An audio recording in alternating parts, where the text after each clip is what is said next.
ஓம் கஜத்வஜாய வித்மகே சுகாஸ்தாக தீமகி தன்னோ புத பிரஜோதயாத். ஸோ சிவஸ்ரீ ஜோதிடம் வியூவர்ஸ் எல்லாருக்கும் வணக்கம்.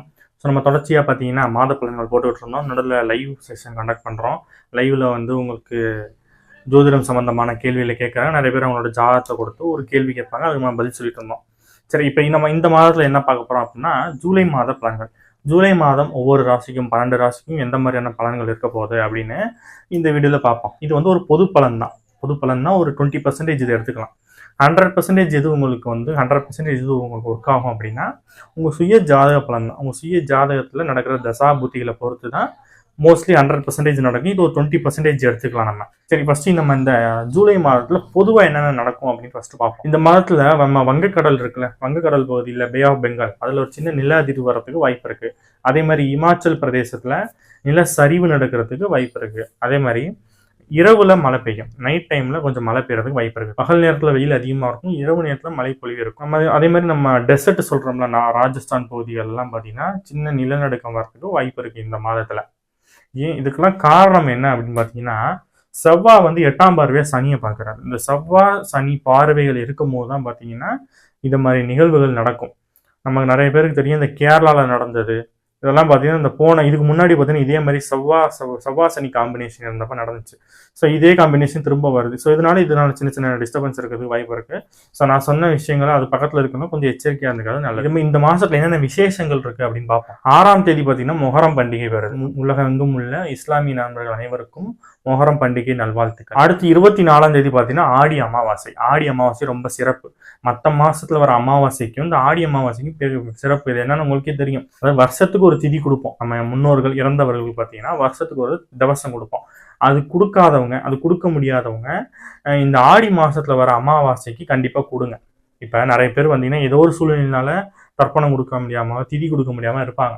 ஸோ அவங்க இந்த ஆடி மாசத்துல கொடுக்கறது நல்லது. ஆடி மாசம் வர அமாவாசையில அவங்க நினைச்சு திதி கொடுக்கறது தர்ப்பணம் பண்றது நல்லது. இந்த ஆடி மாசத்துல பொதுவாகவே இது செஞ்சுக்கிட்டு இருக்க ரெகுலரா செஞ்சுக்கிட்டு இருக்கவங்களுமே கூட ஆடி மாசத்துல வர அமாவாசை கண்டிப்பா தர்ப்பணம் கொடுக்கறது நல்லது. முன்னோர்களுக்கு தர்ப்பணம் கொடுத்தீங்க அப்படின்னா உங்களுக்கு அடுத்த உள்ள வாரிசுகளுக்கு கண்டிப்பா நல்லா இருப்பாங்க. அவங்களோட ஆசீர்வாதம் ரொம்ப முக்கியம். முன்னோர்களோட ஆசீர்வாதம் ரொம்ப முக்கியம். அப்ப எப்ப அந்த ஆசீர்வாதம் கிடைக்கும்னா நம்ம அவங்களை வழிபடும் போது தான் கிடைக்கும். வருஷ திதி கொடுத்தாலும் சரி, மாதம் மாதம் நிறைய பேர் திதி கொடுப்பாங்க, தர்ப்பணம் கொடுப்பாங்க, அதுவும் பண்ணுங்க. ஆனா அந்த ஆடி மாசத்தை விட்டுறாதீங்க. இதுல எதுவுமே பண்ண முடியாதவங்களுக்கு இந்த ஆடி மாசம் பெஸ்ட். அதே மாதிரி 28ஆம் தேதி பாத்தீங்கன்னா ஆடி பூரம் வருது. ஆடி பூரம் நம்ம எல்லாருக்குமே தெரியும். அம்மனுக்கு வளைகாப்பு.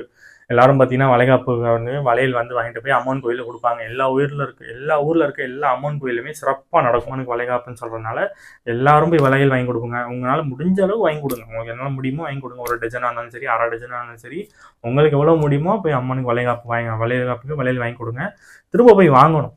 கொடுக்குறதோ நீ பட்டிக்கூடாது. திரும்ப அது மறுநாள் பிரித்து கொடுப்பாங்க. கொடுக்கும்போது திரும்ப போய் ஒரு 2 வளையல் வாங்கிட்டு வந்து மாட்டாங்க. முக்கியமாக யார் பண்ணணும் அப்படின்னா குழந்தை இல்லாத பெண்கள் நிறைய பேர் அதை செய்யணும்.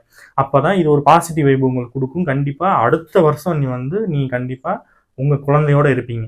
சீக்கிரமாக உங்களுக்கு வளைகாப்பு நடக்கும். அம்மனோட வளைகாப்பில் கலந்து கொண்டீங்கன்னா உங்களுக்கு சீக்கிரமாக வளைகாப்பு நடக்குங்கிறது ஒரு ஐதீகம். ஸோ அதனால் குழந்தை இல்லாத பெண்கள், குழந்தை இருக்கிறவங்களும் சரி போய் அட்டன் பண்ணுங்க, இதை செய்யுங்க. இது முக்கியமாக குழந்தை இல்லாத பெண்கள் செஞ்சால் அதே மாதிரி 28ஆம் தேதி பார்த்தீங்கன்னா நாகர் சதுர்த்தி வருது. 29ஆம் தேதி பார்த்தீங்கன்னா நாகப்பஞ்சமி, கருட பஞ்சமின்னு சொல்லுவோம். இது ரொம்ப விசேஷம். வருஷத்துக்கு ஒரு முறை வரும். அது இந்த நாகதோஷம் இருக்கு பார்த்தீங்களா, யார் ஜாதகத்தில் நாகதோஷம் இருக்கோ, ராகுகேது தோஷம் இருக்கோ, அவங்கலாம் இந்த நாகர் சதுர்த்தி அன்னைக்கு ராகுகேது ஸ்தலத்துக்கு போயிட்டு வழிபாடு பண்றது நல்லது.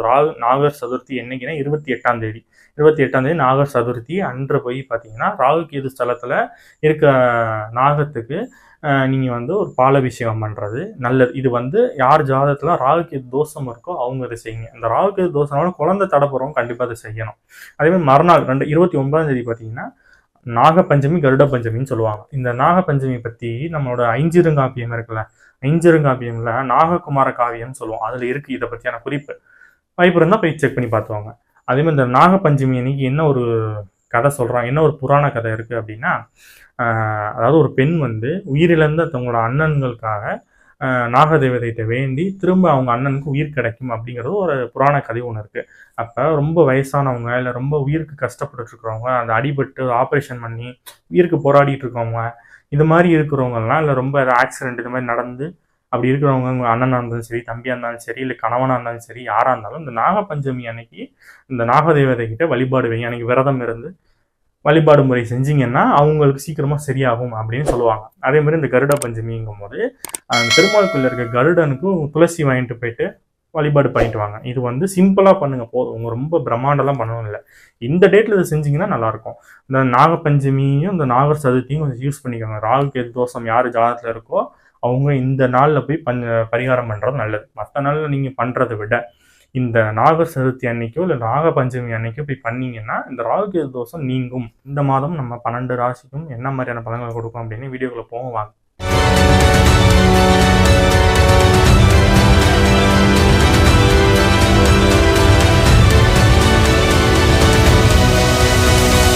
இப்போ நம்ம துலாம் ராசியை பார்ப்போம். துலாம் ராசிக்கு இந்த ஜூலை மாதம் எப்படி இருக்கும் அப்படின்னு. துலாம் ராசிக்காரங்க பொதுவாகவே நான் சொல்லியிருப்பேன், இந்த 3 கிரக பயிற்சியுமே நல்லா இருக்கு. ராகு கேது பயிற்சி, சனி பயிற்சி, குரு பயிற்சி, இது எல்லாமே வந்து டாப் நாச்சாக இருக்கிற ஃபர்ஸ்ட் ராசி 12 ராசியில் எதுனா துலாம் ராசி தான். நெக்ஸ்ட் ரிஷப ராசின்னு சொல்லியிருந்தோம். ஸோ இந்த துலாம் ராசிக்காரங்க நிறைய பேருக்கு பார்த்தீங்கன்னா இந்த மே மாதத்துக்கு பிறகு நிறைய நல்ல மாற்றங்கள் வந்துட்டு இருக்கு. ஏன்னா வந்து பார்த்தீங்கன்னா ராசியை குரு பார்க்குறாரு, ராசிக்கு யோகக்காரன் கூட சனி வந்து 6ஆம் இடத்துல நல்ல இடத்துல வெற்றி ஸ்தானத்தில் இருக்கிறாரு. ராகு கேது பயிற்சி நல்லா இருக்கு. ஸோ அதனால் எந்த பிரச்சனையும் இல்லை. சரி, இப்போ இந்த மாதம் எப்படி இருக்கும் அப்படின்னு பார்த்தீங்கன்னா, இந்த துலாம் ராசிக்கு அதிபதி யாரு? சுக்கிரன். அவர் உங்க ராசிக்கு 8ஆம் இடத்துல மறைவு ஸ்தானத்துல இருக்கிறார்.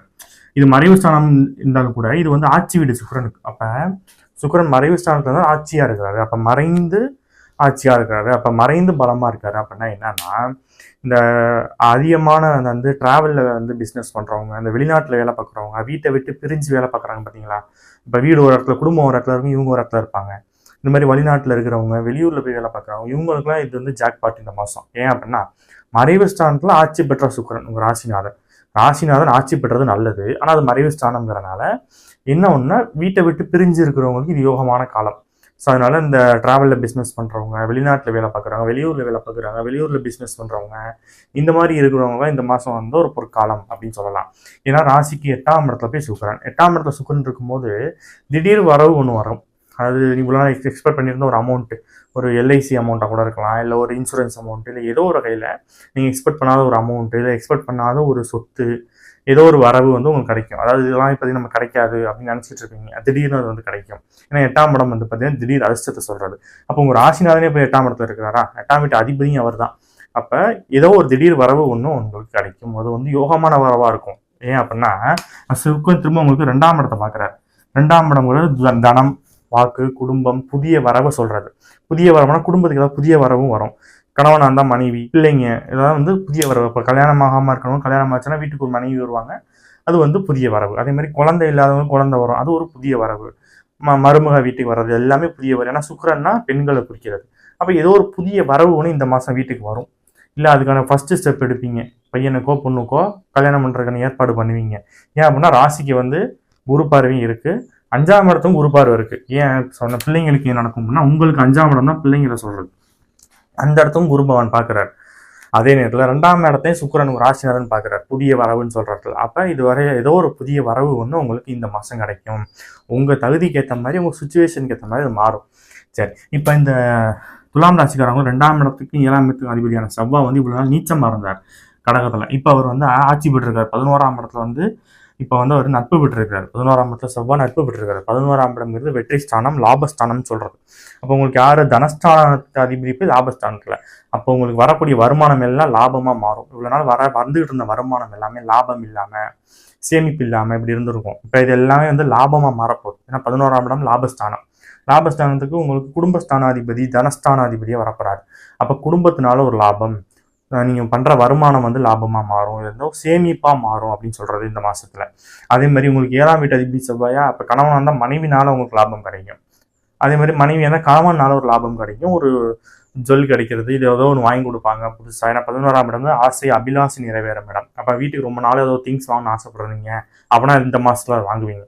ஒரு ஏசி வாங்கணும், ஃப்ரிட்ஜ் வாங்கணும், ஏதோ ஒரு ஐட்டம், ஒரு லக்ஸரியான ஐட்டம் வந்து வாங்குவீங்க. ரொம்ப நாளாக எக்ஸ்பெக்ட் பண்ணிட்டு இருந்தால் ஒரு வண்டி வாகனம் வாங்குறது, ஏதோ ஒரு வந்து லக்ஸரியான ஐட்டம் வந்து இந்த மாதம் அதுக்கான வாய்ப்பு உண்டு.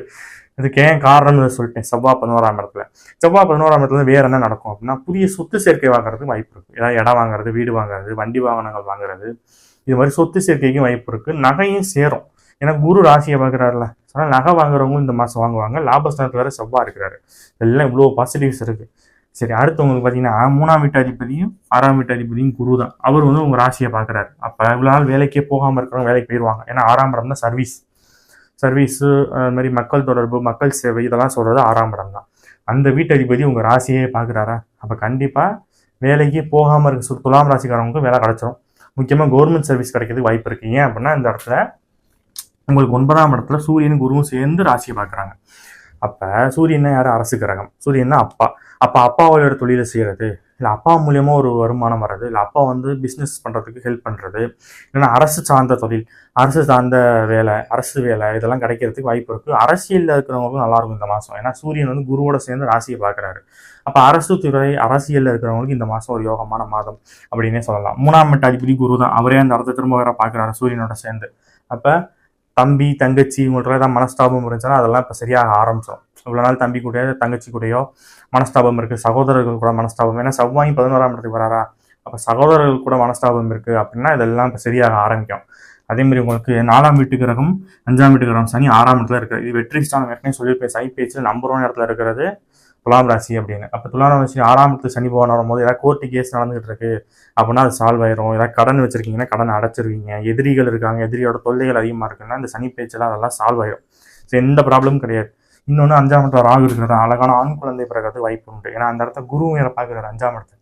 இப்போ துலாம் ராசிக்காரங்களுக்கு குழந்தையே இல்லாமல் ரொம்ப நாள் அவஸ்தப்பட்டு இருக்கீங்க அப்படின்னா இப்போ அழகான ஆண் குழந்தை பிறகு வாய்ப்பு உண்டு. கொச்சாரப்படி 5ஆம் இடத்துல ராகு குருவோட பார்வையில் கண்டிப்பாக நான் சொன்ன மாதிரி குழந்தை பாக்கியம் உண்டு. அது ஆண் குழந்தைய அடி வச்ச வாய்ப்பு. உங்களுக்கு 10ஆம் இடத்துல புதன் இருக்காரு. இவர் யார் உங்களுக்குன்னா 9ஆம் வீட்டு அதிபதி 12ஆம் வீட்டு அதிபதி. இவர் வந்து 10ஆம் இடத்துல இருக்கிறார். அப்போ அப்பாவுக்கு தொழில் நல்லா இருக்கும் இந்த மாதம். ஏன்னா 9ஆம் வீட்டு அதிபதி 10ஆம் இடத்துல இருக்கும்போது அப்பாவுக்கு தொழில் நல்லா இருக்கும். இவ்வளோ நாள் அப்பாவுக்கு தொழிலில் முன்னேற்றம் இல்லாமல், லாபம் இல்லாமல், அந்த அளவுக்கு முன்னேற்றம் இல்லாமல் இருந்துச்சுன்னா இப்போ அதெல்லாம் சால்வ் ஆகும். அப்பாவுக்கு தொழில் நல்லா இருக்கும். 10ஆம் இடத்துல புதன் இருந்து திரும்ப 4ஆம் இடத்தை பார்க்கும்போது காளிமணி வாங்குவாங்க. ஏன்னா காளிமணிக்கு அதிக காரகம் யாருன்னா புதன் தான். இப்போ காளிமணி வாங்குறதுக்கு வாய்ப்பு உண்டு. ஆல்ரெடி செவ்வாயும் நல்லா இருக்கிறாரு, சொத்துக்காரன் நல்லா இருக்கிறாரு.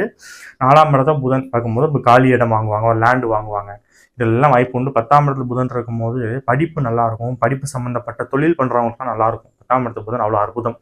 ஆஃபீஸ் போட்டு ஒர்க் பண்ணுறாங்க பார்த்தீங்களா, ஒரு ஆஃபீஸ் போட்டு ஜெராக்ஸ் கடை வச்சுருக்கவங்க, கம்ப்யூட்டர் சென்டர் வச்சுருக்கிறவங்க, ஜாதகம் ஜோதிடர்கள், இவங்க எல்லாருக்கும் 10ஆம் இடத்துல புதன் அவ்வளோ சூப்பராக இருக்கும். ஸோ அது 4ஆம் இடத்தையும் வேறு பார்க்குது. நல்ல வருமானம் உண்டு. சரி, இப்போ நெகட்டிவ் என்ன அப்படின்னு பார்த்தீங்கன்னா இந்த ராசிநாதன் சுக்கிரன் வந்து 8ஆம் இடத்துல ஆட்சி பெற்று இருக்கிறாருன்னு சொன்னேன். ஆனால் மறைவு ஸ்தானம் போது சின்ன சின்ன கையில் காலில் அடிபடாமல் இருக்கிறத பார்த்துக்கோம். கையில் காலில் சின்ன சின்ன அடிபடுறதுக்கு வாய்ப்பு இருக்குது. ஏன்னா 8ஆம் இடம் தான் திடீர் விபத்தை சொல்கிறது. இப்போ வண்டி வாகனங்களை போகும்போது கவனமாக போகணும். அப்போ வண்டி வாகனம் போகும் கவனமாக போகணும். பணங்காசு விஷயத்தில் கொஞ்சம் கேர்ஃபுல்லாக ஹேண்டில் பண்ணணும். 8ஆம் இடத்துல சுக்கிரன் இருக்கும்போது கணவன் மனைவியில் சின்ன சின்ன டிஸ்டர்பன்ஸ் வரதுக்கு வாய்ப்பு இருக்குது. ஏதாவது தேவையில்லாம மனக்கசு போகிறதுக்கு வாய்ப்பு இருக்குது. ஸோ அதில் கொஞ்சம் விட்டு கொடுத்து போகிறது நல்லது. மர்மஸ்தானம் சொல்லக்கூடிய அடிவயிறு, யூரின் போகிறோட மோசம் போகிறதுல கொஞ்சம் கவனமாக இருக்கணும். ஏன்னா சின்ன சின்ன அலர்ஜி, ஸ்கின் ப்ராப்ளம் வரதுக்கு வாய்ப்பு இருக்குது. ஸோ கவனமாக இருக்கணும். சுகர் இருக்கிறவங்க கொஞ்சம் கண்ட்ரோல் பண்ணணும். ஏன்னா இந்த மாதம் வந்து சுகர் கொஞ்சம் லெவல் இன்க்ரீஸ் ஆகிறதுக்கு வாய்ப்பு இருக்குது. ஸோ அப்போ சுகர் கண்ட்ரோல் ரொம்ப முக்கியம். ஸோ இதுதான் நெகட்டிவ்னா, பெருசாக நெகட்டிவ் கிடையாது, சின்ன சின்னது தான். இதை மட்டும் கொஞ்சம் கவனமாக இருந்துவாங்க. மற்றபடி இந்த மாதம் துலாம் ராசிக்காரங்க வெற்றி அடைய போகிறாங்க. ஸோ நம்ம இந்த மாதம் 12 ராசிக்கு எந்த மாதிரியான பலன்கள் கொடுக்கும் அப்படிங்கிறத பார்த்து வீடியோ பிடிச்சிருந்தா லைக் பண்ணுங்கள், ஷேர் பண்ணுங்கள், சப்ஸ்கிரைப் பண்ணுங்கள். அடுத்த வீடியோவில் பார்ப்போம். அதுவரை உங்களிடமிருந்து விடைபெறுவது உங்கள் ஜோதிடர் சிவாஜி ஸ்ரீனிவாசன். நன்றி, வணக்கம்.